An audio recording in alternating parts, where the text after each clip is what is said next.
Hey guys, and welcome to this week's episode of The Naked Truth.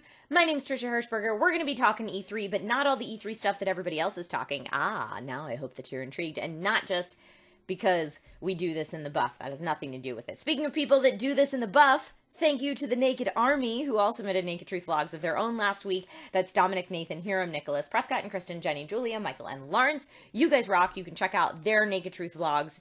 I'll link to them in the description below. I'm also going to be linking in the description below some links to some rather little games, you know, like the small guys and the quirky guys, because I feel like they don't get enough love at E3, and those are really the games that more often than not end up stealing my heart.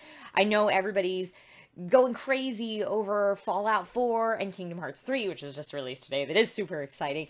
But a lot of the smaller games that have just as much heart, but maybe not as big of a budget, tend to get overlooked. So I want to highlight those here. So this is going to be a rather quick one because I'm video games on the brain, and I've been producing a ton of E3 content for idg.tv, which I have another video on this channel linking to them if you do want to check that out. I think I'm also going to playlist a lot of their videos on this channel. You can check my gaming playlist and my various Trisha sightings on YouTube playlists. Some of the things that are fun, I got to play Tony Hawk Pro Skater 5 with Tony Hawk. And I got to play the indie game Cuphead with Soulja Boy. Super random, but yay, E3. So, okay, Cuphead is actually one of the games I wanted to talk about. It's an indie game that was shown off at the Microsoft conference for like 2 seconds when they were talking about ID at Xbox. And it's got a really old style, kind of reminiscent of like Steamboat Willie cell animation style. And yeah, it's a 2D side scroller, and it's just a lot of fun, and it takes me back. And so I've got my eye on that, you know, because of the visuals and the gameplay. I've also got my eye on Beyond Eyes, which was announced in the same ID at Xbox announcement part of the Microsoft conference. Beyond Eyes is supposed to make the player feel like, through artistic representation, what it might feel like to be a blind person and have to experience the world around you using your other senses. Much like the game Neverending Nightmares, where the game developer suffered from depression and anxiety, and they wanted the player to feel that through the game. I'm a huge fan of games making you feel an experience that you otherwise wouldn't be able to have. So I'm really looking forward to Beyond Eyes, even though I haven't had a chance to play it at all. I'm super looking forward to South Park Fractured But Whole. Fractured But Whole, get it?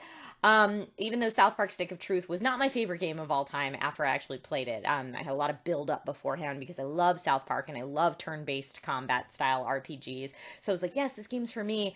The game overall was a little slow at points, but I had fun and I laughed a lot, and Matt Stone and Trey Parker came out on stage and were like, hey, we learned how to build a video game from that, and then this one's going to be even better. So I'm already on board for Fractured But Whole, if not for name alone. I'm also very on board for King's Quest. They're making another King's Quest. Yay for Sierra and King's Quest.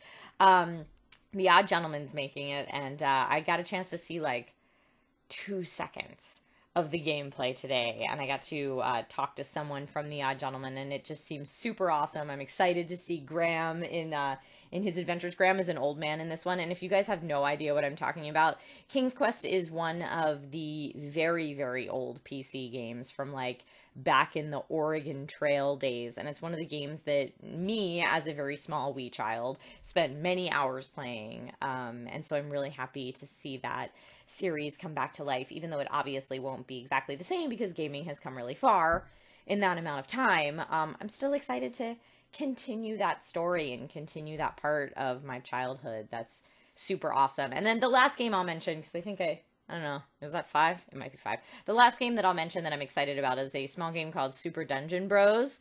And it kind of feels like a, let's see, if you have Castle Crashers and mix it with Gauntlet Legends, so you have like 4 players running around at the same time, working co-op through a dungeon, kind of like Gauntlet, except for mix in hard rock, and everything they're doing is to save like hardcore rock and roll, and it's all like super death weapons, and it's just a very funny juxtaposition, and I'm a big fan, as you can tell from the fact that I like the South Park games, I'm a big fan of games that make me laugh, but I'm also a huge fan of co-op games. I feel like there aren't enough co-op games, and Super Dungeon Bros offers you couch co-op and online co-op. So say like, I don't know, say me and two of my friends were playing on my couch and we wanted to play with one of our friends who wasn't there at their house, we could all be in the same game together.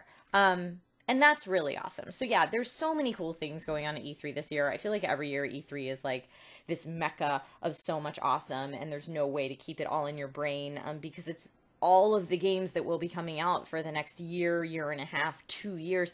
And that's a lot to take on because it's very rare to find the person who's like, I will play every game that comes out, all genres equally.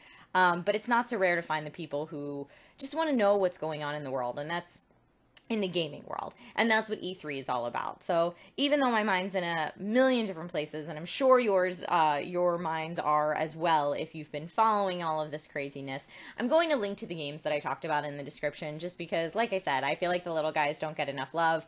I will be trying to get hands-on or demos or interviews having to do with these games in my IDG coverage.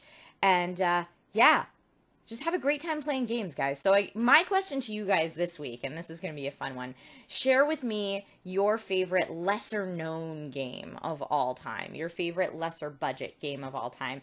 And don't just share it with me, share it with the entire Naked Army and what platform it's for. And maybe some of us will discover new games that we never knew we were missing out on that are just awesome at the Naked Army's recommendation. So let's go ahead and I'll share that together. And yeah, I'm going to jump back into video game mode because I still have 2 more days of E3 left to go. And yeah, and then I'll see you guys next week. Okay, bye.